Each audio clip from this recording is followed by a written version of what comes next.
আমার বস ধর্ম মানেন না। আপনার বস জানতেন না, আপনি জানতেন না, আমিও জানতাম না, কিন্তু আমি বিশ্বাস করতাম। তিনি বলেছেন যদি এই প্রশ্নের উত্তর পান তবে হয়তো ইসলাম গ্রহণ করবেন, আমি আপনাকে ব্যাখ্যা করছি। কারণ এখন এআই খুব বিপজ্জনক হয়ে গেছে।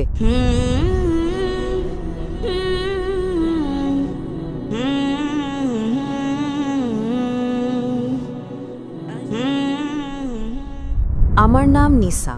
আমি আরবি এবং কোরিয়ান ভাষার অনুবাদক। আমি ডক্টর জাকির নায়েককে একটি প্রশ্ন করতে চাই। আমার বস ধর্ম মানেন না, কিন্তু তিনি কিছু প্রশ্নগুলো আমাকে করেছেন। তিনি বলেছেন যদি এই প্রশ্নের উত্তর পান তবে হয়তো ইসলাম গ্রহণ করবেন। আমি উত্তর দিতে পারিনি, তাই ডাক্তার দয়া করে প্রশ্নটি শুনুন। আমার বস বলেছেন কেন কোরআনে কৃত্রিম বুদ্ধিমত্তা, এআই এবং কম্পিউটার প্রযুক্তি সম্পর্কে কিছু বলা হয়নি, কারণ এখন এআই খুব বিপজ্জনক হয়ে গেছে। এটি অনেক কিছু করতে পারে, যে কোনো কিছু সিদ্ধান্তও নিতে পারে। আমার বস এ ব্যাপারে খুব কৌতূহলী। ধন্যবাদ।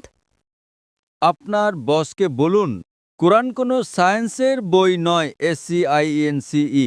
যদি কোরআন সায়েন্সের বই হতো তবে এটি বিশালাকারের হতো।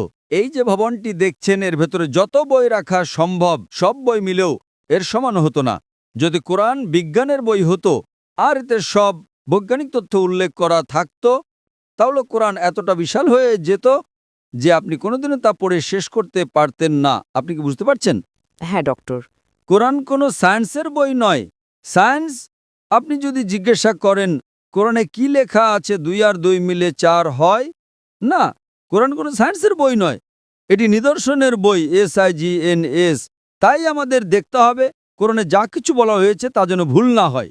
যদি আপনি মনে করেন যে কোরআনের সব কিছুই উল্লেখ থাকা উচিত, তাহলে ভাবুন তো বিজ্ঞানে কত হাজার হাজার PhD আছে, doctor, engineer, heart specialist, brain specialist, এই সব কিছু যদি কোরআনে লেখা হতো আর আপনি তা পড়া শুরু করতেন, তাহলে আপনার পুরো জীবনেও তা শেষ করতে পারতেন না।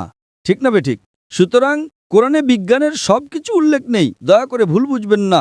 কিন্তু কোরআনে যা কিছু বলা হয়েছে তার কোনোটিই ভুল নয়।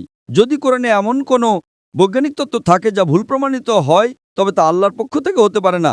আর যদি কোরআনে এমন কিছু বলা হয় যা বিজ্ঞান অনেক পরে, 200 বা 400 বছর পরে আবিষ্কার করেছে, তাহলে সেটাই মুজিজা। তাহলে প্রশ্ন হলো কোরআনে AI এর কথা বলা হয়নি কেন? কোরআনে এটা কেন থাকা উচিত? কোরআন কোনো বিজ্ঞানের বই নয়, কিন্তু আল্লাহ জানেন ভবিষ্যতে কি আসতে চলেছে। আমি আপনাকে ব্যাখ্যা করছি। 1 নম্বর, মানুষ আমাকে প্রায় জিজ্ঞাসা করত যে ইসলামী শরিয়া অনুযায়ী যদি আপনার কাছে ভিডিও রেকর্ডিং থাকে, যদি কোনো ভিডিও রেকর্ডিং থাকে যে কেউ চুরি করেছে, ইসলাম অনুযায়ী সেটা প্রমাণ নয়, এটাকে প্রাথমিক প্রমাণ হিসেবে ধরা হয় না, এটা দ্বিতীয় প্রমাণ।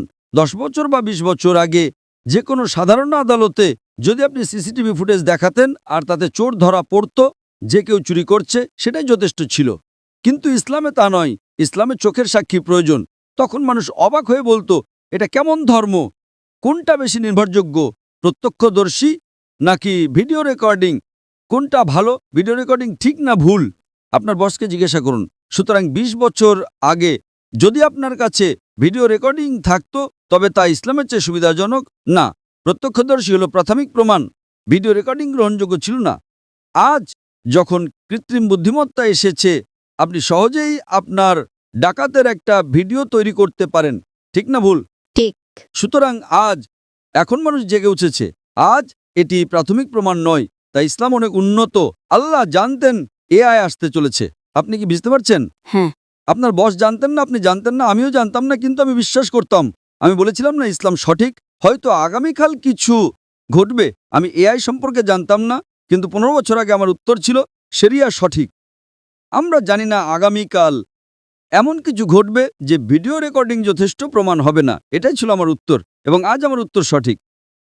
আপনি কি বুঝতে পারছেন? সুতরাং আল্লাহ AI সম্পর্কে জানেন, তাই ভিডিও রেকর্ডিং প্রাথমিক প্রমাণময়। আপনি কি বুঝতে পারছেন? হ্যাঁ। কিন্তু প্রত্যক্ষদর্শী হলো প্রাথমিক প্রমাণ। সুতরাং আল্লাহ AI সম্পর্কে জানেন। যদি তিনি সবকিছু লিখতে শুরু করেন, আপনি ছোট কোরআনই পড়েননি, আপনি চিকিৎসা, ভ্রূণতত্ত্বে সবকিছু সম্পর্কে কি পড়বেন? না, এটি টেলিগ্রাফিক মেসেজ। সুতরাং এটি ঈশ্বরের পক্ষ থেকে নয়, তা প্রমাণ করার জন্য আপনাকে ভুল খুঁজে বের করতে হবে। কিন্তু এটি ঈশ্বরের পক্ষ থেকে, তা প্রমাণ করার জন্য আপনাকে এমন জিনিসের কথা বলতে হবে যা মানুষ জানত না। আপনি কি বুঝতে পারছেন? একেই বলে অলৌকিকতা। কিন্তু এখানে সবকিছু উল্লেখ করা হয়নি। আশা করি এটি উত্তরটি পেয়েছেন। আপনাকে অনেক ধন্যবাদ ডক্টর।